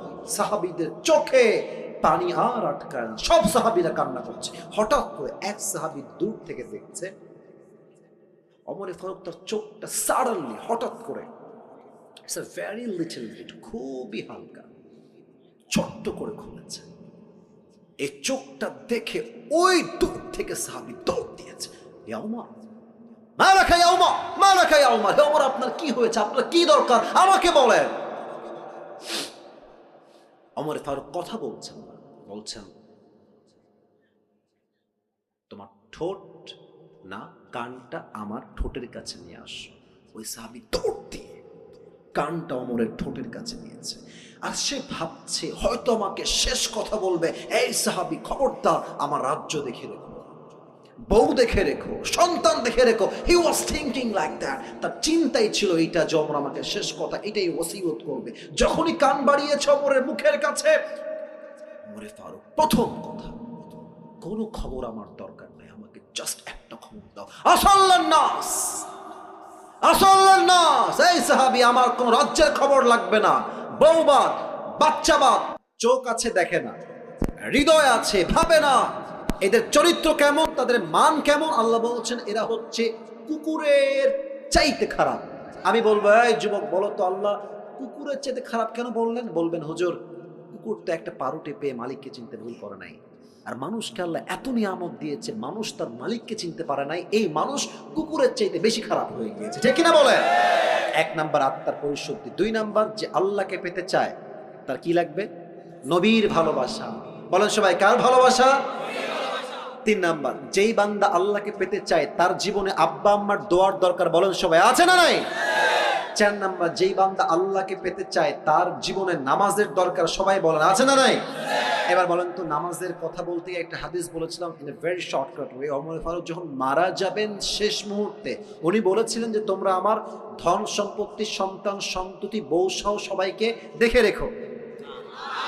ইয়েস নাকি নো? ইয়েস নাকি নো? শেষ কথা আসাল্লান নাস, আমি যে নামাজের ইমাম ছিলাম আগে এটা বলো, সন্তান বা বউ বা আগে বলো, আমি যেই নামাজের ইমাম ছিলাম আমার পরে অজ্ঞান হওয়ার পরে এই নামাজটা জামাতে আদায় হয়েছে কিনা, সুবহানাল্লাহ পড়ে সবাই। চার নাম্বার গোলাম সাল্লাল্লাহু আলাইহি ওয়াসাল্লাম বলেছেন না যে নামাজ নাই যার ঈমান নাই তার। অতএব আল্লাহকে পেতে চাইলে চার নাম্বারে কি লাগবে? নামাজ। বলেন সবাই কি লাগবে? পাঁচ। যেই বান্দা আল্লাহকে পেতে চায় তার জীবনে কি লাগবে বলেন তো সবাই? নামাজ তো বললাম চার নাম্বার, পাঁচ নাম্বারে কি হবে? হ্যাঁ, পরকালমুখী। বলেন সবাই কি মুখী? ওই সময় বলেছিলাম পরকালমুখী হবেন কেমনি? চাহিদা বাড়াবেন না কমাবেন? বাড়াবেন না কমাবেন? যার চাহিদা যত কম সে ততই সুখী, তাই না? আপনি দেখবেন যে বড় লোকদের বাড়িতে, আমি যে ফ্ল্যাটে থাকি, টু বি অনেস্ট, মানে আমি আমার বাসার টিনের এটা সত্য, আমার আব্বা আম্মা ওখানে থাকে, আমিও থাকি, আবার ফ্ল্যাটেও আমি থাকি। আমি যে ফ্ল্যাটে থাকি খুবই ভিআইপি, আমার যিনি মালিক মানে ফ্ল্যাটের যিনি মালিক উনি থাকেন সেকেন্ড ফ্লোরে, ভিতরে কি যে ভিআইপি আপনি দেখলে অবাক হয়ে যাবেন। বাট অবাক করার বিষয় হচ্ছে বড় লোকদের বাসা এত ভিআইপি, এত টাকা ব্যাংকে গুনতেই পারে না, দেখবেন এরা ঘুমের ওষুধ না খাইলে ঘুম আসে না, আর রিক্সা চালায়, দেখবেন রিক্সার সিটে রাখে নিতম্ব আর মাথায় এমনি দিয়ে ওখানেই ঘুম, ওর কোনো ওষুধ লাগে না, কারণ কি ওর চাহিদা কম শান্তি বেশি, ঠিক কিনা বলে? তাহলে পাঁচ নাম্বার দুনিয়ামুখী না পরকালমুখী? ছয় নাম্বার আল্লাহকে পেতে চাইলে নিশ্চিত ধৈর্যশীল হতে হবে। ধৈর্যশীল ছাড়া আল্লাহর সাহচর্য পাওয়া, আল্লাহর বন্ধু হওয়া ইজ নট পসিবল। ইয়া আইয়ুহাল্লাযীনা আমানু সবিরু ওয়া সাবিরু ওয়া রাবিতু ওয়াত্তাকুল্লাহা লাআল্লাকুম তুফলিহুন। O you have believed, be patient, raise in patience, and be steadfast on patience, and indeed you will become the victorious person in this world and the next. আল্লাহ বলছে ধৈর্যশীল হও, ধৈর্যের ব্যাপারে প্রতিযোগী হয়ে যাও এবং ধৈর্য অবিচল থাকো, নিশ্চিত আমি আল্লাহ তোমাকে দুনিয়া এবং আখিরাত উভয় জায়গায় সফলতা দান করব। সুবহানাল্লাহ বলে সবাই। ছয় নাম্বার ধৈর্যশীল হতে হবে। সাত নাম্বার তওবা এবং ইস্তিগফার। আমি বলবো, বলেন তো দোয়াটা কি শিখিয়েছিলাম, আপনি বলবেন, বলেন সবাই আস্তাগফিরুল্লাহ। দিল থেকে বলেন সবাই আস্তাগফিরুল্লাহ। শেষ দোয়া সবাই বলেন আল্লাহুম্মা গফিরলি। আবার বলেন আল্লাহুম্মা গফিরলি। এই 7টা আমল যেই বান্দা করবে তাকে সবচেয়ে কাছের বান্দা বানায় নিবে একজন। আওয়াজ দিয়ে বলেন সবাই, তিনি কে? 7টা আমল আমাকে বলতে পারবা, 3বার সুযোগ পাবা, বেঁধে গেলে 3বার বলে দিবে। কে আছো? বাঘের বাচ্চা দাঁড়িয়ে যাও। ওই ছেলে সবার আগে দাঁড়িয়ে গেছে, আসো। ওই ছেলেটা, এই যে সাদা এবং কালো, ব্ল্যাক কম্বিনেশন, আসো। White and black combination. আচ্ছা, ও না পারলে তোমাদেরকে কারো সুযোগ দিব। এই ভাইরা একটু সাইড দেন, ভাইরা ওকে একটু আসতে দেন। বসো বসো বসো বসো। আরে বাবা কই যায় রে? ওই কেউ যাবেন না। লিল্লাহি তাকবীর। প্রিয় ভাইরা, দুটো নিয়ম বলে দিচ্ছি। 1 নম্বর নিয়ম হচ্ছে তাকে আমরা 3বার চান্স দিব। বেঁধে গেলে কয়বার চান্স দিব? 3বার। আর যখনই সে কোনো উত্তর দিয়ে দিবে, যেহেতু অনেক মিডিয়ার ভাইরা আজকে এসেছেন, আমি অনেকে চিনি না, অনেকে দূর থেকে আসছেন, এই সাইডে আসো, ডান দিকে আসো। মাইক দিতে হবে প্রিয় ভাই, জি মাইকটা দিতে হবে। ও যখনই কোনো একটা উত্তর দিয়ে দিবে, তখনই আপনারা সবাই মিলে বলবেন জোরে সোরে মারহাবা। বলেন সবাই মারহাবা। আরে আর জোরসে বলো মারহাবা। মাশাআল্লাহ। ভাই তুমি সালাম দাও সবাইকে। আসসালামু আলাইকুম ওয়া রাহমাতুল্লাহ। তোমার সালাম উত্তর, সবার স্লো উত্তর। তুমি সালাম জোরে দাও। আসসালামু আলাইকুম ওয়া রাহমাতুল্লাহ। ওয়ালাইকুম আসসালাম ওয়া রাহমাতুল্লাহি ওয়া বারাকাতুহু। হ্যাঁ জোর আছে রে। প্রিয় ভাই তুমি বলো, আমরা আজকে কাকে পাওয়ার জন্য আমল শুনেছি? আল্লাহ। মারহাবা বল। এটা কিন্তু সম্মানের বিষয়। কালকে এটা তো আপলোড যাবে, সবাই তো দেখবে যে আপনার আওয়াজ কেমন। আরে আমি আওয়াজ হবে এমন, প্রত্যেকটা জেলার মানুষ বলবে ঝিনাইদহের মানুষের কাপুরুষের বাচ্চা নয়, সব সিংহ পুরুষগুলো আমার সামনে বসেছিল, ঠিক কিনা বলে? প্রিয় ভাই তুমি বলো তো, তোমার নাম কি? মোহাম্মদ জাহিদ হাসান। জাহিদ হাসান। বলো তুমি, আল্লাহকে পাওয়ার জন্য আজকে আমরা মোট কয়টা আমল নিয়ে আলোচনা করেছি? তোমার কোনো ভয় নাই, বাঘের বাচ্চা তুমি, মানে খুব সাহস নিয়ে কথা বলবা। বলো তো, আল্লাহকে পাওয়ার জন্য প্রথম আমলের কি দরকার? অন্তরকে পরিশুদ্ধ করতে হবে। বলো তো, অন্তর মোট কয় প্রকার? 3 প্রকার। আরে ভাই কর মারহাবা। 3 প্রকার কি কি? সুস্থ, অসুস্থ আর মৃত। এই তো বাধে না রে, তো লস হয়ে যাবে নাকি রে? আচ্ছা ঠিক আছে, তুমি বলো একটা একটা ব্যাখ্যা বলো। অসুস্থ আত্মা যাদের, তাদের কি লাগে, তাদের সমস্যা কি? সবকিছু ভালো লাগে, সত্যটাও ভালো লাগে, মিথ্যাটাও ভালো লাগে। মারহাবা বলো সবাই। অসুস্থ আত্মা, ভালো কাজও ভালো লাগে, খারাপ কাজও ভালো লাগে। হয়ে গেছে, 1 নম্বর তুমি পাস, 100-তে 100 পেয়ে যাও। এবার বলো, আল্লাহকে পাওয়ার জন্য 2 নম্বর আমলটা কি ছিল? নবীজিকে ভালোবাসতে হবে। ভাবসা খুবই খারাপ। তুমি বলো তো একটা কথা, আউট অফ সিলেবাস, এটা আউট অফ সিলেবাস কোয়েশ্চেন। মনে করো আমার দাঁড়িয়ে আছে, কোনো মেয়ে বললো একে বিয়ে করবো না, আমার চিন্তা কি হবে? তাকে আমি বলবো যে যার দাঁড়িয়ে আছে সে অবশ্যই হ্যাঁ হ্যাঁ, পারবে পারবে পারবে। আল্লাহ পাক রব্বুল আলামিনের আসল গোলাম, অথবা তিনি আল্লাহকে ভয় করেন। হ্যাঁ বলো সবাই মারহাবা। মানে তুমি বিয়ে করবে না তো কি হয়েছে? আমি আল্লাহর গোলাম, আমি আল্লাহর গোলাম হিসেবে বলছি, যে বিয়ে করতে চায় না সে আমার বউ হওয়ারই যোগ্যতা রাখে না, ঠিক কিনা বলেন? আল্লাহ রসুলের ভালোবাসা 2 নাম্বার। 3 নাম্বার আমল কি ছিল? বাবা আমাকে ভালোবাসতে হবে। আরে বলুন সবাই মারহাবা। 4 নাম্বার আমল কি ছিল? নামাজ, 5 ওয়াক্ত নামাজ জামাতের সাথে আদায় করতে হবে। আচ্ছা বলো তো, ওমর ফারুক তার জীবনের শেষ মুহূর্তে ওই সাহাবীকে কি বলেছিল? তিনি বলেছেন, আমি যে জামাতের ইমাম হিসেবে জামাত পড়াছিলাম, সেই জামাত নামাজ জামাতের সহিত আদায় হয়েছে কিনা। আল্লাহু আকবার। জেনারেল ব্যাকগ্রাউন্ডের ছেলেও কিন্তু আলেম না, একদম সাধারণ ছেলে। বলো সবাই দিল খুলে মারহাবা। আচ্ছা নামাজ নিয়ে শেষ, 5 নাম্বার আমল কি লাগবে? পরকালমুখী হতে হবে। শোনেন, ও ভয় পাচ্ছে, আমি দেখতে পাচ্ছি ওর হাত। না না, এটা এটা কোনো বিগ ডিল না। আসলে কি জানেন, এতগুলো ক্যামেরা, এই মুরব্বীরা স্যাররা বসে আছে, আমি আছি, এতগুলো মানুষ সামনে, ও যে দাঁড়িয়েছে এটাই প্রমাণ সে বীর পুরুষের সন্তান, ঠিক কিনা বলে? 5 নাম্বার পরকালমুখী শেষ। 6 নাম্বার আমলটা কি? ধৈর্যশীল হতে হবে। আমি নাকি 3বার চান্স দিব, তো একবারও নিল না ভাই।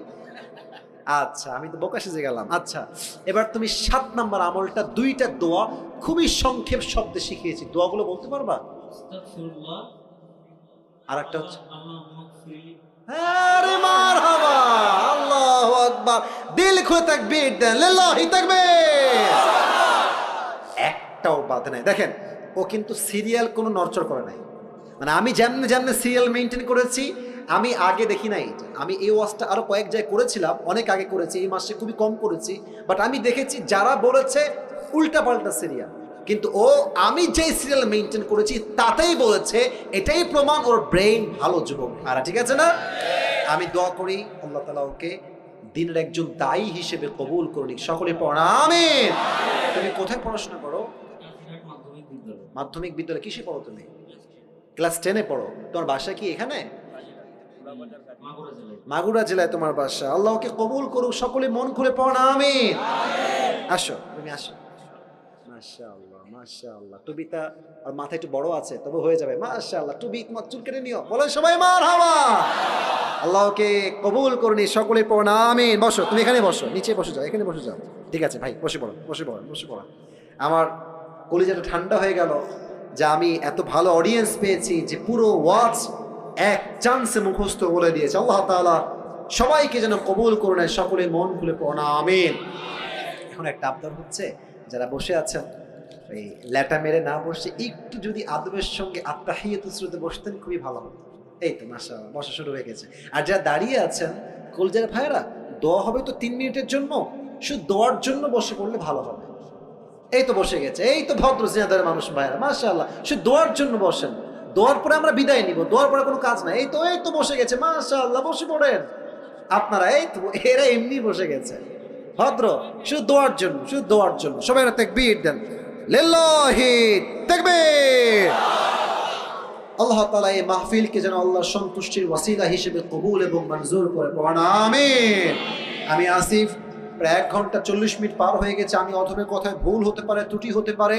আল্লাহ ভুল ত্রুটি ক্ষমা করে দিয়ে সবাইকে সঠিক কথা অনুযায়ী আমল করার তৌফিক দান করুন। পড়ান আমিন। দুরূদ শরীফ পড়বেন একবার। আল্লাহুম্মা সাল্লি আলা মুহাম্মাদ ওয়া আলা আলি মুহাম্মাদ কামা সাল্লাইতা আলা ইব্রাহিম ওয়া আলা আলি ইব্রাহিম ইন্নাকা হামিদুম মাজিদ। দোয়ার সময় কেউ সেলফি তুলতে আসবেন না। ক্যামেরা ভাইরা ক্যামেরা ক্লোজ করে ফেলেন। দোয়ার সময় কেউ সেলফি তুলতে আসবেন না। দোয়া করে নেমে যাবো ডান দিক দিয়ে, যারা হাত মিলাবেন ওই ডান দিকে আসবেন। তার আগে কোনো বিশৃঙ্খলা করবেন না, মেহেরবানি করে। একজন আচ্ছা, হ্যাঁ দাদা, আচ্ছা আচ্ছা আচ্ছা আচ্ছা, মাশাআল্লাহ। ওনার দাদা একজন ভালো মানুষ ছিলেন, উনি তো মারা গেছেন, তাই না? আচ্ছা আচ্ছা, আহা, আল্লাহ ওনাকে জান্নাতুল ফেরদাউসের উঁচু মাকাম নসিব করুক। আমিন। আচ্ছা ঠিক আছে, দোয়া করে দিই ইনশাআল্লাহ। সবার জন্য দোয়া করে দিচ্ছি। আলহামদুলিল্লাহি রাব্বিল আলামিন ওয়াসসালাতু ওয়াসসালামু আলা সাইয়্যিদিল আমবিয়াই ওয়াল মুরসালিন ওয়া আলা আলিহি ওয়া আসহাবিহি আজমাইন। আল্লাহ রাব্বুল আলামিন ঝিনাইদহের কালীগঞ্জের জমিন থেকে তোমার শাহী দরবারে হাত তুলেছে আল্লাহ। শত শত যুবক ভাইরা, মুরব্বী আব্বাজানরা হাত তুলেছে আল্লাহ। দয়া করে মেহেরবানি করে আমি অধম তোমাকে পাওয়ার জন্য 7টা আমল নিয়ে আলোচনা করেছি আল্লাহ। মেহেরবানি করে ভুল ত্রুটি ক্ষমা করে দিয়ে সবাইকে তুমি সঠিক কথা অনুযায়ী আমল করার তৌফিক দান করে দাও আল্লাহ। আল্লাহ রাব্বুল আলামিন দয়া করে মেহেরবানি করে একজন আমার প্রিয় ভাই দোয়া চিন্তা দাদা, অনেক ভালো মানুষ আল্লাহ, আল্লাহ ওয়ালি ছিলেন আল্লাহ। মেহেরবানি করে উনি যত ভালো কাজ করেছে আল্লাহ, তার ভালো কাজকে সন্তুষ্টির ওয়াসিলা হিসেবে কবুল এবং মঞ্জুর করে নাও আল্লাহ। আমার বাম পাশে এই মাহফিলের সভাপতি সাহেব বসে আছে আল্লাহ, উনিও দোয়া চেয়েছে আল্লাহ। মেহেরবানি করে আমাদের মাহফিলের সভাপতি সাহেবকে তুমি পরিপূর্ণ শেফায়ে আজেলা কামেলা দান করে দাও আল্লাহ। আল্লাহ রাব্বুল আলামিন দয়া করে মেহেরবানি করে আজকের যেই মাদ্রাসার উদ্যোগে প্রোগ্রাম, যে কমিটির ভাইয়ের আয়োজন করেছে, আমার কলিজার টুকরা যুবক ভাইয়েরা কষ্ট করেছে, পরিশ্রম করেছে আল্লাহ। মেহেরবানি করে যেই ভাইয়েরা পরিশ্রম করেছে, কেউ টাকা দিয়ে, কেউ অর্থ দিয়ে, কেউ শ্রম দিয়ে, কেউ মেধা দিয়ে, যে যেইভাবে সহযোগিতার হাত বাড়িয়েছে, সকলের সহযোগিতার হাতকে তুমি তোমার সন্তুষ্টির ওয়াসিলা হিসেবে কবুল এবং মঞ্জুর করে নাও আল্লাহ। আল্লাহ রাব্বুল আলামিন দয়া করে মেহেরবানি করে আজকের এই মাহফিলে যেই যুবক ভাইরা দূর দূরান্ত থেকে আসছে আল্লাহ, প্রত্যেকটা কলিজার টুকরা যুবক ভাইকে তুমি 5 ওয়াক্ত নামাজি যুবক হিসেবে কবুল এবং মঞ্জুর করে নাও আল্লাহ। আল্লাহ রাব্বুল আলামিন দয়া করে মেহেরবানি করে আমরা যা তোমার শাহী দরবারে হাত তুলেছি, আমরা জীবনে অনেক জুলুম করেছি, অনেক গুনাহ করেছি, অনেক অন্যায় করেছি। আল্লাহ মেহেরবানি করে আমাদের জীবনের সমস্ত গুনাহ খাতাকে তুমি তোমার গফফার নামের ওসিলায় আজকে মাফ করে দাও আল্লাহ। আল্লাহ রাব্বুল আলামিন, আমার প্রিয় মায়েরা বোনেরাও হাত তুলেছে আল্লাহ। আমার কলিজার টুকরা প্রত্যেকটা আম্মাজানকে তুমি খাদিজা রাদিয়াল্লাহু তাআলা আনহার চরিত্রে চরিত্রবান হওয়ার তৌফিক দান করে দাও আল্লাহ। প্রত্যেকটা বোনকে তুমি ফাতেমা রাদিয়াল্লাহু তাআলা আনহার চরিত্রে পরিপূর্ণরূপে চরিত্রবান হওয়ার তৌফিক দান করে দাও আল্লাহ। আল্লাহ রাব্বুল আলামিন, আমরা যারা তোমার শাহী দরবারে হাত তুলেছি আল্লাহ, আজ যেমন আমরা সবাই এই তাফসীর মাহফিলে একসঙ্গে বসতে পেরেছি, জান্নাতুল ফেরদাউসে আমরা সবাই যেন একসঙ্গে থাকতে পারি আল্লাহ, সেই তৌফিক আমাদের সবাইকেই তুমি দান করে দাও আল্লাহ। আল্লাহ রাব্বুল আলামিন, দয়া করে মেহেরবানি করে আমাদের মাঝে অনেকে অসুস্থ রয়েছে আল্লাহ, মেহেরবানি করে সবাইকে তুমি পরিপূর্ণ শেফায়া জেলা কামেলা দান করে দাও আল্লাহ। আল্লাহ রাব্বুল আলামিন, এই মাদ্রাসার যে প্রোগ্রামটা আয়োজিত হয়েছে আল্লাহ, এই মাদ্রাসার প্রত্যেকটা সন্তানকে তুমি যুগ শ্রেষ্ঠ আলেম হিসেবে কবুল এবং মঞ্জুর করে নাও আল্লাহ। এই মাদ্রাসার যত অভাব রয়েছে আল্লাহ, তুমি তোমার গায়বী খাজানার থেকে সমস্ত অভাবকে দূর করে দাও আল্লাহ। রব্বানা তাকাব্বাল মিন্না ইন্নাকা আনতাস সামিউল আলিম ওয়া তুব আলাইনা ইন্নাকা আনতাত তাওয়াবুর রহিম। সুবহান রাব্বিকা রাব্বিল ইজ্জাতি আম্মা ইয়াসিফুন ওয়া সালামুন আলাল মুরসালিন والحمد لله رب العالمين।